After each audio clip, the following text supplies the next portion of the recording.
అందరికీ నమస్కారం. ఈరోజు కథను రచించినది చిన్ను గారు.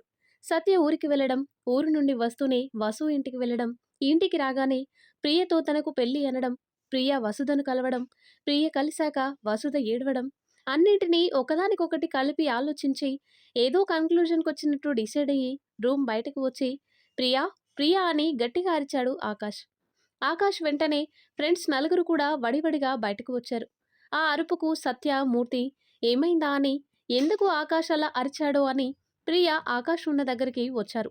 వచ్చిన ప్రియని చూస్తూ వెంటనే ఈ పెళ్ళెందుకు చేసుకుంటున్నావు అని అడిగాడు ఆకాష్. ప్రియ ఎరుపెక్కిన అతని కళ్ళను చూడలేకనే అదేంటి బావా, నువ్వంటే నాకిష్టం, అందుకే పెళ్లి చేసుకుంటున్నా, పైగా నీకు కూడా అని అంటూ ఉంటుంది. చాలు ప్రియా, నువ్వు చెప్పే మాటలు చాలు, నాకు కావాల్సింది నిజం, నిజం చెప్పు అంటాడు.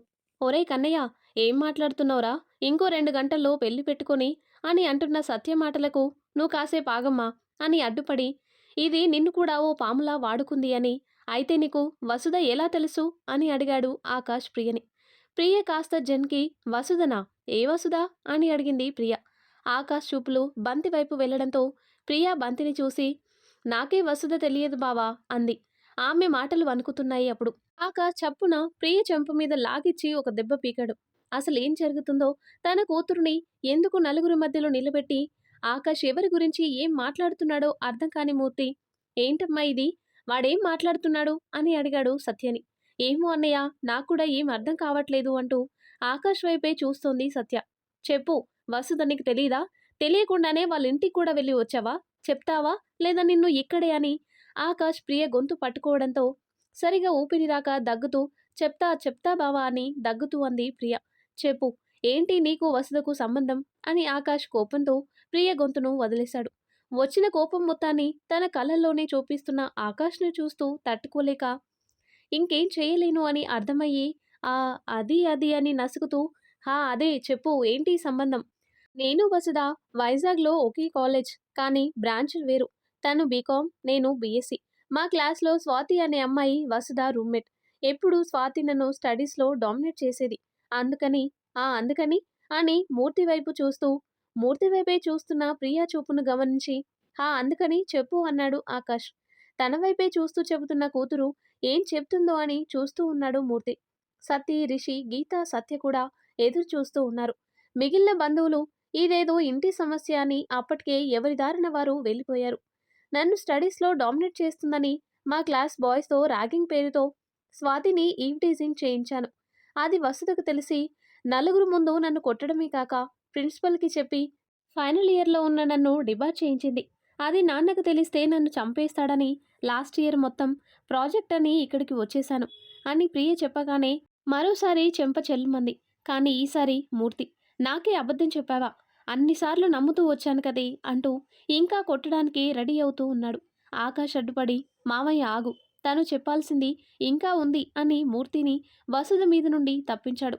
చెప్పు ఇంకా, ఆ తర్వాత ఏం జరిగింది అని తిరిగి అడిగాడు ఆకాష్. నేను నేను ఇక్కడికి రావడం, నువ్వు నాతో పెళ్ళి అనడం, నేను ఒప్పుకోలేదు అని, నీ వల్ల నాన్న నన్ను కొట్టడంతో ఇంట్లో నుండి వెళ్ళిపోయి హైదరాబాద్లో మోడలింగ్ చేస్తూ ఉండేదాన్ని. కానీ అనుకోకుండా ఓ రోజు షూటింగ్ కోసం ఈ ఊరిలో ఉండే బీచ్కి వచ్చిన నాకు నువ్వు వసుధ పక్క పక్కనే కూర్చుని ఉండటం చూశాను. అప్పటికే వసు మీద, నీ మీద ఉన్న కోపంలో అని ఇంకా ప్రియ ఏదో చెప్తుండేలోపు మా మధ్య ఉన్న రిలేషన్ని కట్ చేయాలి అనుకుని మామయ్య దగ్గరికి వెళ్ళి నన్నే పెళ్లి చేసుకుంటా అన్నావు. మామయ్య కాదు అనడంతో సూసైడ్ అని ఒక నాటకం. ఆ తర్వాత మామయ్య మా అమ్మని పిలిచి పెళ్లి విషయం మాట్లాడినప్పుడు వసుకి నాకు మధ్య సంబంధం ఏంటో కూడా తెలియని నువ్వు వసు నన్ను ఇష్టపడుతుందేమో అని అమ్మకి చెప్పి తనకి ఓ డౌట్ క్రియేట్ చేసి ఇంకో నాటకం ఆడావు. మా అమ్మ పిచ్చిది కాబట్టి వసుధ దగ్గరికి వెళ్ళి మాట తీసుకుంది. తనింకా నన్ను ఇంకా అన్నీ నువ్వు అనుకున్నట్టే జరగడంతో వసు దగ్గరికి వెళ్ళి ఇదే నా రివెంజ్ అని చెప్పావు. అంతేనా అని గుక్క తిప్పుకోకుండా చెప్పాడు ఆకాష్. ఆకాష్ చెప్తుందంతా వింటున్న అందరి ముందు అవమానంతో తలదించుకొని అవును అన్నట్టు తల నిలువుగా ఊపింది ప్రియ. చూసావా అమ్మా అంటూ సత్య దగ్గరికి వచ్చి, దీనికి నా మీద ఉండేది ప్రేమ కాదమ్మా, వసుధ మీద పగ, అందుకే నిన్ను ఓ పాములా వాడుకుంది. కానీ నిజానికి నీకు తెలియని విషయం ఏంటంటే నేను వసుధను ప్రేమించానమ్మా, కాదు, అంతకుముందే తనను నేను కలవకముందే పెళ్లి చేసుకోవాలి అనుకున్నాను అని అన్నాడు ఆకాష్. కన్నయ్య, ఏంట్రా నువ్వు చెప్పేది? అవునమ్మా. దీంతో నా నిశ్చితార్థం ఆగిపోయింది అనే బాధలో, తాగిన మత్తులో నేను చేసిన యాక్సిడెంట్ వల్ల వసు అమ్మ చనిపోయింది. కన్నయ్య, ఏంట్రా నువ్వనేది? నీ వల్ల వాళ్ళ అమ్మ అని అంటూ ఉంటే, అవును. నేను చేసిన యాక్సిడెంట్‌లోనే వాళ్ళ అమ్మ చనిపోయింది. ఆ రోజే తన ఫోటో చూసిన నేను, నా వల్ల ఓ కుటుంబం తన మనిషిని కోల్పోయింది అనే పశ్చాత్తాపంతో ఆ ఇంటికి అండగా ఉండాలి. అంటే వసుధతో నా పెళ్లి మాత్రమే కరెక్ట్ అనుకున్నాను. కానీ బాధలో ఉన్న నన్ను మీరంతా కలిసి వైజాగ్ పంపడం, అక్కడే నేను వసుధను కలవడం, విడిపోవడం రెండూ జరిగిపోయాయి. ఆ తర్వాత ఎంత వెతికినా కనబడని వసుని ఇక్కడ చూశాను. నాకు తెలియకుండానే తనని ప్రేమించడం మొదలుపెట్టాను. మా వైజాగ్ పరిచయం బాగా గుర్తుంచుకుని చాలాసార్లు వసుధ నా మీద ప్రేమను చెప్తూ వచ్చి తన తల్లి చావుకు నేనే కారణమని గుర్తొచ్చి దూరం చేస్తూనే ఉన్నా. కానీ నిజం తెలిసి తను ఎప్పటి నుండి నన్ను దూరం పెడుతూ వచ్చిందో అప్పటి నుండి తనే కావాలని నా మనసు నాకు చెప్తూనే ఉంది. కానీ వసుధకు నా మీద ప్రేమ ఉండటంతో నేను చేసిన యాక్సిడెంట్ వల్లనే వాళ్ళ అమ్మ చనిపోయింది అని తెలిసినా నన్నొక్క మాట అనలేదు తెలుసా? ఆకాష్ చెప్పిందంతా విన్న సత్య ప్రియ మాటలు విని ఊరు నుండి రాగానే వసుధ దగ్గరికి వెళ్ళి మాట్లాడటం గుర్తొచ్చి, మరి ఈ విషయం తెలిసాక కూడా వసుధ నిన్ను ఇంకా ఇష్టపడుతుందా అని అడిగింది సత్య. అవునాంటీ, వసుకి ఆకాష్ అంటే చాలా ఇష్టం అంది గీత. నిజంగా ఆంటీ, కేవలం మీకోసమే అక్కయ్యను వసు కాదు అనుకుంది అంతే అని బంతి అంది. రిషి సత్తి కూడా వసుధ ప్రేమ గురించి చెప్పడంతో, తప్పు చేశాను కన్నయ్య. దీని మాటలు విని అన్నయ్య దగ్గర నుండి నేరుగా వసుధ దగ్గరికే వెళ్ళి నీకు దూరంగా ఉండమని చెప్పాను. కానీ నాకిప్పుడు అర్థమైంది. నీకు భార్యగా నీ పక్కన వసుకి తప్ప మరే ప్రియకి లేదని అంది సత్య. నిజమే ఆకాష్, అమ్మ చెప్పింది నిజమే. నీకు భార్యగా నీ మంచి మనసుకు తోడుగా నీ మనసే అయినది వసుధ ఒక్కటే. ఈ రాక్షసి నా కూతురే అని చెప్పుకోవడానికి నాకు సిగ్గుగా ఉంది. ఏది ఏమైనా నీ ప్రేమ విషయంలో తెలియకుండానే నేను తప్పు చేశాను. నన్ను క్షమించురా అన్నాడు మూర్తి. అయ్యో మామయ్య! ఇప్పుడేమైంది? ఇప్పటికైనా అందరికీ నిజం తెలిసింది. అది చాలు అన్నాడు ఆకాష్. అవునురా! దేవుడి దయ వల్ల ఇప్పటికైనా నిజం తెలిసింది. ఇంక నువ్వెళ్ళి వసుధను తీసుకురా అని సత్య అనడంతో రిషి, సత్తి, గీత వచ్చి సంతోషంతో ఆకాష్‌ను ఎత్తి గిరగిరా తిప్పేశారు. కాసేపటికి ఆకాష్ కిందికి దిగి బంతి వైపు చూసేసరికి బంతి డల్‌గా ఉంది. కూతురు బాధని చూసి తట్టుకోలేక తనని వాళ్ళ అమ్మమ్మ గారి ఇంటికి తీసుకువెళ్తా అని వసుధకు రామారావు చెప్పినప్పుడు వసు ఒప్పుకోవడంతో ఇంట్లో సామాన్లన్నీ దగ్గర ఉండి ప్యాక్ చేయిస్తూ ఉన్నాడు. ఆకాష్ అప్పుడే అక్కడికి బైక్ మీద వచ్చి చుట్టూ చూసి ఆతురతగా అంకుల్ అని అడిగాడు. తను తను ఇంట్లో లేదు బాబు అని రామారావు చెప్పేలోపు నాకు అర్థమైంది తను ఎక్కడ ఉందో అని. మళ్ళీ బైక్ స్టార్ట్ చేసి ఫాస్ట్గా వెళ్తూ కొద్దిగా స్లో చేసి వెనక్కి తిరిగి, అంకుల్, ఇదంతా టైం వేస్ట్. ఎప్పటికైనా వసు నాదే. నేనే మీ అల్లుణ్ణి. స్టే బ్యాక్ అని బైక్ స్పీడ్ రైస్ చేశాడు. వెనుకనే 2 బైకుల మీద వచ్చిన రిషి, గీత, సత్తి, బంతి రామారావుని చూసి, మీకింత అర్థం కాలేదా? మీరు ఊరు వదిలి వెళ్ళక్కర్లేదు. వాడు వసు కోసమే వచ్చాడు అని రిషి త్వరలోనే పీ అని సత్తి చెప్పి నిమిషం కూడా ఆగకుండా నలుగురు ఆకాష్ వెనుకనే స్టార్ట్ అయ్యారు. అప్పుడే సగం సూర్యుడు మబ్బుల అంచున నుండి బయటకు వచ్చేశాడు. వసుధ అలానే మోకాలి మధ్యలో తల పెట్టుకుని కూర్చుని ఉంది. ఎవరో వచ్చి ఉన్నట్టు అనిపించడంతో తల పైకెత్తి చూసింది. ఎదురుగా ఆకాష్ హాయ్ అన్నాడు. వసుధ చటుక్కున పైకి లేచింది. రా వెళ్దామన్నాడు ఆకాష్. ఎక్కడికి అంది వసు. ఎక్కడికేంటి? పెళ్ళికెట్లానో రాలేదు. కనీసం శోభనానికైనా రావాలి కదా, రా అంటూ వసు చేతిని పట్టుకున్నాడు. ఆకాష్ చేతి నుండి తన చేతిని విడిపించుకుంటూ, ఛీ, ఏం మాట్లాడుతున్నావు? మీ శోభనానికి నేనేంటి ఉండేది?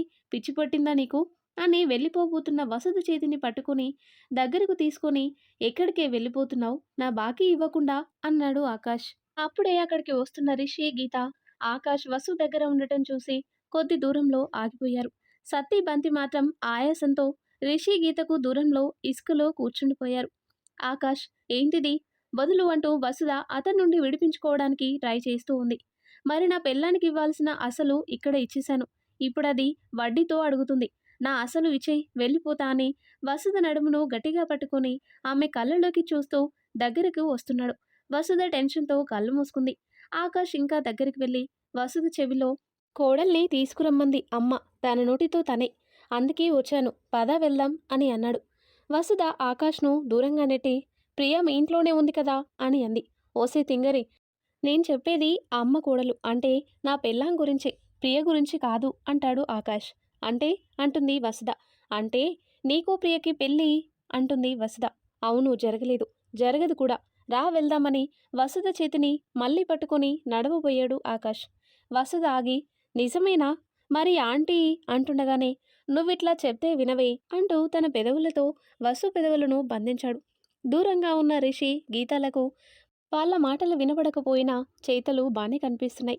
ఆకాష్ వసుధ పెదవులపై ముద్దాటం చూసిన గీత హే హే అని అరుస్తూ ఉంది. ఇదెందుకు అరుస్తుందా అని ఆకాష్ వాళ్ళ వైపు చూసిన రిషి వెంటనే గీత వైపు తిరిగి తన చేతితో గీత నోరును మూసి ష్ అని అరిచాడు. కాసేపటికి ఆకాష్ పెదవులు వసు పెదవులను వీడి ఇది అసలు వడ్డీ మీద వడ్డీ మన ఫస్ట్ నైట్కి తీసుకుంటా అని ఇంటి దగ్గర జరిగిందంతా చెప్తుండగా రిషి గీత అక్కడికి వచ్చారు. ఆకాష్ చెప్పిందంతా విన్న వసుధ ఏడుస్తూ ఐ లవ్ యూ అంటూ గట్టిగా అతన్ని హక్ చేసుకుంది. ఆకాష్ ఆమెను ఇంకా దగ్గరికి తీసుకుంటూ ఐ టూ అని అన్నాడు. హమ్మయ్య కథ సుఖాంతం. రే ఆకాష్ ఇంకా చాలరా అని రిషి అనడంతో వసు ఆకాష్ దూరం జరిగారు. అలా నలుగురు వస్తుండడంతో ఆయాసంతో నడవలేక అక్కడే ఇసుకలో కూర్చొని ఒకరు బిగ్గు మీద ఇంకొకరు చేతులతో ముద్దులాడుకుంటున్న బంతి సత్తి దగ్గరికి వచ్చారు నలుగురు. రే బండోడా చాలే మీ సరసాలు అని రిషి చేతిని సత్తికి గీత బంతికి చేతిని అందివ్వడంతో పైకి లేచారు. అలా 3 జంటలు నడుస్తూ ఉండగా కొద్ది దూరం వెళ్ళాక ఆకాష్ సత్తి జంటలే ఉన్నాయి. ఏమయ్యారు వీళ్ళు అని వెనక్కి తిరిగి చూశారు నలుగురు. అక్కడ రిషి పెదవులు గీత పెదవులపై నాట్యం చేస్తూ ఉన్నాయి. కాసేపటికి గీత దూరమయ్యి సచ్చినోడా ఊపిరి రాలా అని కొడుతూ ఉండగా మరి 3 ఇయర్స్ నుండి అడుగుతుంటే కాదు కూడదు అన్నావు. మనకన్నా వెనక స్టార్ట్ అయింది ఆకాష్ సత్తి ఈ ఇద్దరు కథ. తాబేలులా వచ్చి కుందేలులా పరిగెడుతున్నారు వాళ్ళు. కానీ నువ్వు కుందేల్లా వచ్చిన నన్ను తాబేలులా మిగిల్చావు. హమ్మయ్య ఇప్పుడు నేను కూడా ఈక్వల్ వాళ్ళతో అంటూ ఇంకా కొడుతూనే ఉన్న గీతను అడ్డుకొని దగ్గరకు తీసుకున్నాడు రిషి. అయిపోయిందా సార్ ఇంకా వెళ్దామా అని అన్నాడు ఆకాష్ నలుగురితో వచ్చి. హాహా అయిపోయింది ఇంకా వెళ్దామంటూ వీర లెవెల్లో ఫోజ్ ఇచ్చాడు రిషి. ఆ మాటలకు అందరూ నవ్వుకున్నారు. అలా ఆకాష్ వసుధ రిషి గీత సత్తి బంతి నవ్వుతూ వస్తూ ఉంటే వెనుకనే ఉండి చూస్తూ ఉన్న సముద్రం వీడ్కోలు చెప్పింది. పూర్తిగా ఉదయించిన సూర్యుడు మీ జీవితాల్లో ఎప్పుడూ ప్రకాశవంతంగా వెలుగుతూనే ఉండాలి అని తన కిరణాలను వాళ్ళపైకి పంపి ఆశీర్వదించాడు. ఈ కథ ఇంతటితో సమాప్తం. మరొక ఇంట్రెస్టింగ్ స్టోరీతో మళ్ళీ కలుద్దాం. ఈ స్టోరీ మీకు నచ్చితే తప్పకుండా లైక్ చేయండి. ఇలాంటి మరిన్ని ఇంట్రెస్టింగ్ స్టోరీస్ కోసం మన ఛానల్ని తప్పకుండా సబ్స్క్రైబ్ చేయండి. Thanks for watching.